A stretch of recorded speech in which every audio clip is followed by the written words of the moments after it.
Hey everybody, welcome back to Garden Mess. It's been a long time since I actually posted a real good video and I wanted to get one out there today. It is the first week of April. We just had some very severe weather the last 2 weeks, lots of rain. We've probably cut our grass whenever it could dry out a couple times. It's growing pretty fast, the weeds too.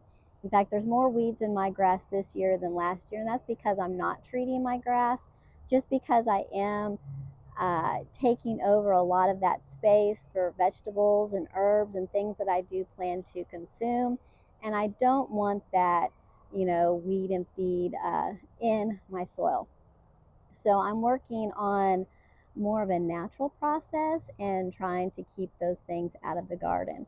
It's challenging. I won't lie, seeing the amount of weeds in the yard is definitely discouraging, and I'm sure my husband doesn't appreciate it, but I know that once the heat really sets in, that St. Augustine grass is going to pop up and we will cut it very high and it'll help smother out the weeds that are there. And then as I see the crabgrass grow up, I will just hand pull it as best as possible if I see like big patches and things like that. And then once I get the beds all settled and the sizes that I want, and I have all the space that I need for my vegetables and fruits and things like that, then I'll start treating my lawn again. But until then, I don't know how much more of it I'm going to be taking, and I don't want to risk putting that poison into the soil. So anyway, so my grass doesn't look the best, but I won't be featuring it today anyway, so I'm really not concerned about it that much. But I do feel kind of bad that my husband doesn't have this nice plush lawn. It will turn back plush. Just give it a couple months. I'm telling him. Anyway, but today we're going to be going and looking at the vegetable garden. Uh, I have a couple things that I do need to do in that vegetable garden, and I'll just explain that and tell you a couple mistakes that I made in there with the irrigation and what I'm having to do after the fact, which is more work. Uh, I should have done this first, but I didn't have time to think about it, and I don't mind going back and correcting my mistakes, but it would have been a lot easier to do it all at the beginning. But when you're working from something that was already established, sometimes it's just easier to go ahead and get it done, get your vegetable garden in and things like that. So you're doing that, and then go back and maybe correct some things. Especially as you use it, you start to notice what you like, what you don't like. And so anyway, I'm going to share some of that with you today, and then just maybe give you a little tour of what's going on in the flower beds. So anyway, let's turn the camera around and see what's going on.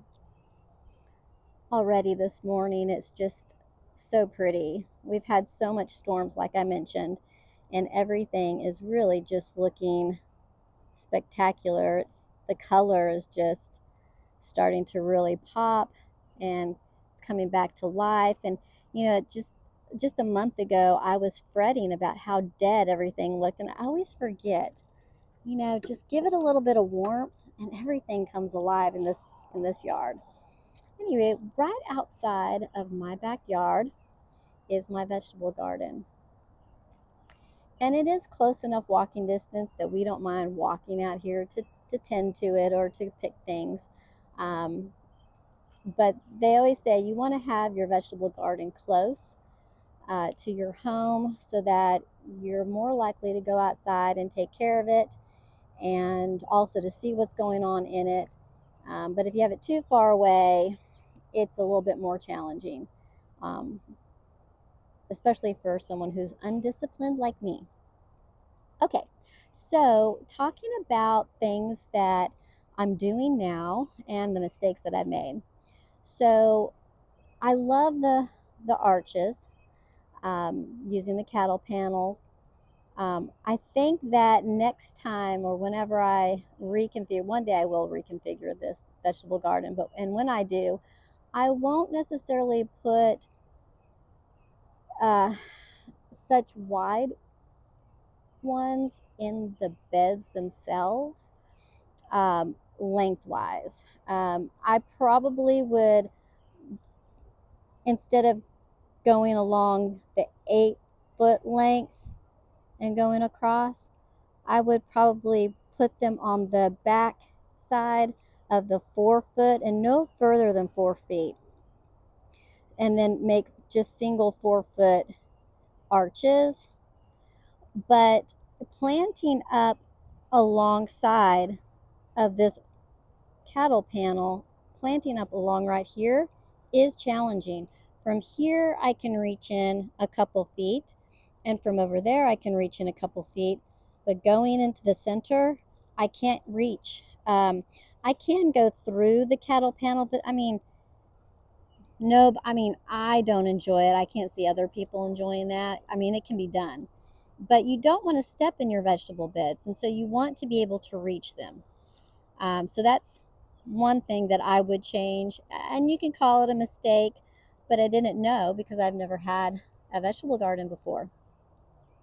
The other thing is I do have quite the spacing between my beds here.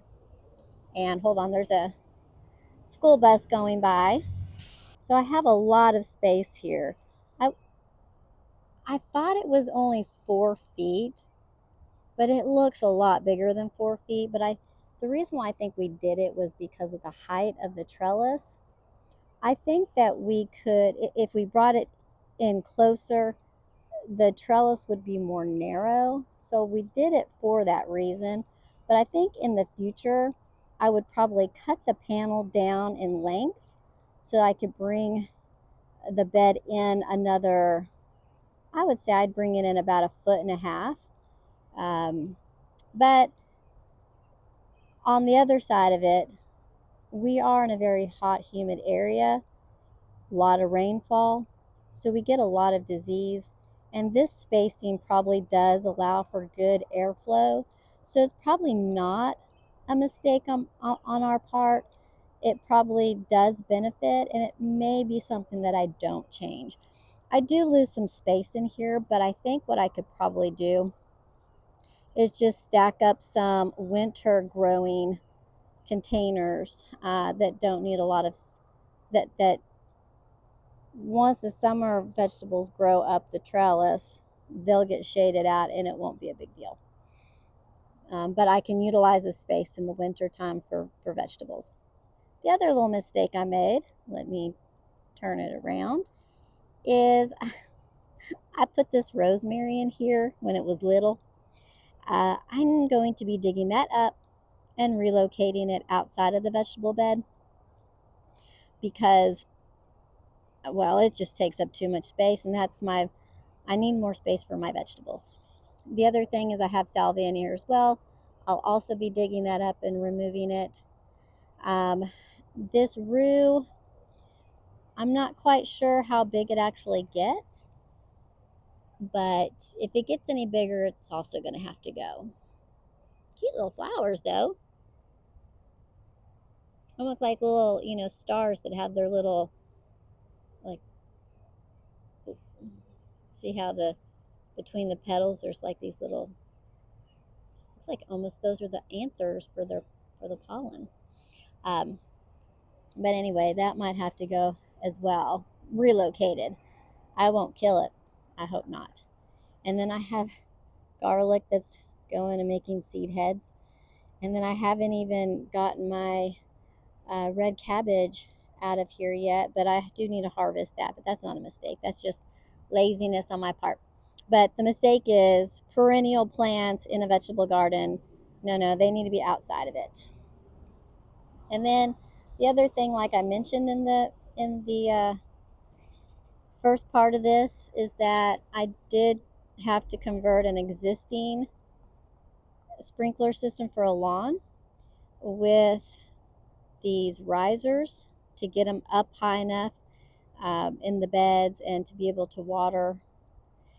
And I really don't need all of that on the leaves, so all that water on the leaves. So I will be converting this, and I think I already bought one of the, let's see, yeah. So I'm going to get more of these little emitters. I ordered off dripdepot.com or something like that. I ordered a Rainbird water pressure regulator that goes in between these. So it'll go on the riser, and then this will get connected to it, and then from that I can connect the little drip tube, the drip tubing. And I'm going to start with drip tubing with the emitter holes in it. I'll have some that is just solid poly tubing, but then of course I'll have it to where it has the little holes in it and emitter holes, and then I will then probably, once I get everything planted up, go back and change out some of that so that I have a direct line with a dripper right at the base of the plants that need it the most. But the main thing is, for now, I've got to stop the overhead irrigation and bring it down to soil level. So drip irrigation is on my list to do. I'm still working on cleaning out. Here's the arugula, gone to seed, gone to flower, and go to seed. So there's a lot of cleaning up I've got to do. I have to get soil for the beds because they did drop down quite substantially. I do have some peas growing, and I keep trying to get this little guy to cling. I'm gonna have to go get some clips, I think. Anyway, it's already starting to set flowers, and you see they want to grow out. So, and all these little covers were over them while they were sprouting, so the squirrels couldn't get to them. Now, if you see this, I have been filling in the ground in here. I already had some cedar, not cedar mulch, or maybe it was cedar mulch. So I have old cedar mulch from last year, and weeds were starting to pop up because it got, the squirrels come and it's not so deep that they can't reach the dirt. So they're kicking up all those little weed seeds. Thank you, squirrels. Sorry if I made any of you dizzy. But I did get a tree company, dropped off some mulch. Now this mulch, this is the second one they've dropped off to me. And this mulch has a lot of leaves. The last batch was mostly wood. This has a lot of leaves. So I dug through it, and the areas that I found that had more of the wood chips I put in the vegetable garden for the walking path. But this remnant that's left over is mostly leaves, and I'm putting them in the compost pile. And you can kind of see I already have a big pile of it over there. Anyway, it'll decompose pretty quickly, and then I'll probably sift it, get most of the wood chips out of it. It'll be a little bit of work, but I'll be tending to it. But I do plan to get a couple truckloads of soil delivered so that we can fill in the vegetable beds. Anyway, that is the state of the vegetable garden today. And I don't want to make this a real long video, so I'm going to go ahead and do a little short part for the front flower beds because it's starting to grow in. You see my carrots are getting tall, and a lot of the seeds, the squirrels, I don't know if they just tore them up or ate them. I don't know what they did, but I had to put things out here to keep the squirrels off. And anyway, so I'm not going to get as many carrots as I would have gotten. And then I have another little project that I'll be doing is putting this T-post in and creating a trellis right here for the grapes. And we had a big storm, so all my stuff is kind of tucked away for safety. But I got this muscadine grape, and I need to get it in the ground. It's starting to grab onto itself. So I need to get that in the ground and get it pruned correctly. I don't plan to have any crops this year. I mean, I see little grapes see, I see little grapes on it, but I don't think, when I get it in the ground, I don't know that they're going to survive. And then I also have leaves and pine straw that I collected from the neighborhood. But I also got some plum trees that I'm going to be getting in the ground, and I'm going to be topping them because I do not want them to be tall. I'm only 5 feet tall, and I don't plan on working on a ladder. But because we've had such rainy weather, I haven't been able to shred these leaves that I've collected, but hopefully they're on the way to dry out, and I'll be able to chop them up and then put them in the mulch pile. But you see my Satsuma mandarin is starting to flower, but my blood orange is not flowering, and I think it's because it has that mildew, and I've been trying to wash it off. A lot of these leaves were completely black, but I've been washing them, or some of them I've been pulling off just because I say, oh, you don't need so many leaves. This one's kind of full anyway,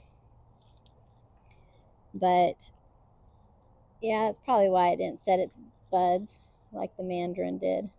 And the funny thing is that when I had this in my garage, it dropped all its leaves. It got aphids and dropped a ton of leaves. But if you look at all this bright green growth, that's all new. These are the original leaves that did not drop. But you can see it's mostly the green leaves. It barely had any leaves on it, and it still set its flower buds. So not sure what's going on with this orange. Well, that's going to do it for today's video. I hope that you enjoyed it. Check back with us because we have a lot more videos coming now that the weather is nice. I'll be putting out a lot more videos on the flower beds and on the vegetable garden.